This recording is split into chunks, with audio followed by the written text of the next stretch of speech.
تو لوگ کہہ رہے ہیں کہ مودی ظلم ہے، مودی ظالم ہے، مودی ظالم ہے، وہ ظلم کر رہا ہے۔ میں کہتا ہوں ہندوستان کا مسلمان مودی سے بڑا ظالم ہے، کیونکہ ہندوستان کا مسلمان صبح اٹھنے سے لے کر آنکھ کھلنے سے لے کر رات کو سونے تک نہ جانے کتنی بار نبی کے سنتوں کا جنازہ نکال دیتا ہے۔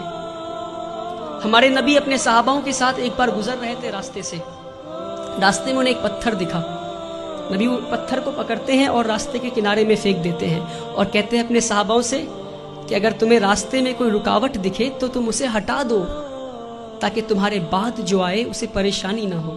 تو صحاباؤں نے اس بات پہ اتنا عمل کیا کہ کئی سالوں کے بعد ایک یہودی کا گروپ اس راستے سے گزر رہا تھا، اسی راستے سے، اور راستے میں ایک پتھر گرا ہوا دیکھتا ہے تو پتھر کو دیکھ کر بولتا ہے کہ شاید اس راستے سے مسلمان نہیں گزرا۔ میرے بھائیوں، وہ تھا ان کا ایمان۔ اور ہم آج کہیں بھی بم پھٹتا ہے تو بولتے ہیں شاید مسلمانی ہوگا، کہیں بھی گولیاں چلتی ہے تو کہتا ہے مسلمانی ہوگا۔ یہ نہیں کہہ رہا ہوں کہ مسلمان ہوگا، اپنے اندر جھانک کر دیکھیں کہیں اللہ کا عذاب تو نہیں آیا ہم پہ، کہیں اللہ تو ناراض نہیں ہم سے۔ میں بھٹکل کے لوگوں سے نہیں بول رہا، پر بھٹکل کے لوگوں کے ذریعے میں ہندوستان تک یہ بات پہنچانا چاہ رہا ہوں، ہندوستان کے مسلمانوں تک یہ بات پہنچانا چاہ رہا ہوں۔ ایک بار ہمارے نبی صلی اللہ علیہ وسلم راستے سے گزر رہے تھے، ایک بوڑھی عورت کو دیکھتے ہیں، وہ اپنے سامان کو لے کر کھڑی تھی، تو مزدور کا انتظار کر رہی تھی وہ۔ تو نبی کریم جاتے ہیں، کہتے ہیں یار اے میری ماں، میں تمہارا مزدور بن جاؤں کیا؟ وہ پورے کائنات کے سردار مزدور بننے کو تیار ہو گئے، اور آج ہم اگر کوئی جوتا پلٹ رہا ہوتا ہے تو اسے سیدھا نہیں کر سکتے۔ یہ ہمارے مسلمانوں کی آج وہ عقر ہے، پتہ نہیں کس بات کی عقر میں جی رہے ہیں، جس کی امت اس بات کی عقر میں جی رہی ہے، اس کا رسول دوسروں کی مزدوری کرنے کو تیار ہو گیا تھا۔ کہتے ہیں اے ماں جی میں مزدور بن جاؤں تمہارا؟ ماں جی کہتی ٹھیک ہے، وہ بوڑھی عورت کہتی ٹھیک ہے، تو مجھے مکہ کے باہر چھوڑ دو۔ نبی کریم اس بوڑھی عورت کو مکہ کے باہر چھوڑنے جاتے ہیں، راستے میں بوڑھی عورت کہتی کوئی محمد آیا ہے، کوئی جادوگر ہے، اور گالیاں دینے لگتی محمد صلی اللہ علیہ وسلم کو۔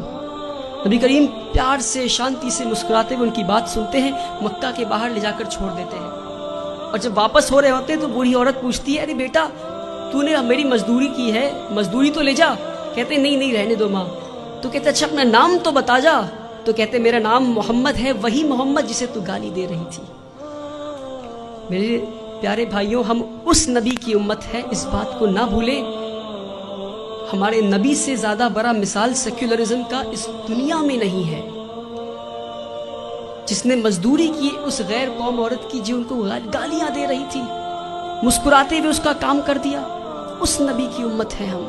جب طائف میں گئے تو انہیں اتنی پتھر ماری گئی کہ ان کا جوتا مبارک خون سے بھر گیا۔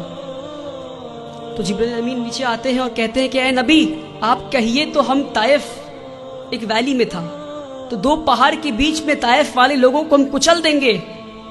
ہمارے نبی گھائل حال میں بھی پتھر کھا کے بھی کہتے ہیں میں تو یار رحمت کے لیے آیا ہوں۔ میرے بھائیوں، ہم اس نبی کی امت ہے، اس بات کو ہم نہ بھولیں۔ جس دن مسلمان اپنے نبی کی سنتوں کا جنازہ نکالنا بند کر دے گا، اس دن ہماری تقدیر بدل جائے گی انشاءاللہ۔ اللہ تعالی ہندوستان اور اہل ہندوستان کے دلوں میں اسلام کے لیے عزت اور مسلمانوں کے لیے پیار بخشے۔ اللہ تعالی اس دیش میں امن اور شانتی قائم کرے۔ وآخر الدعوانا والحمدللہ۔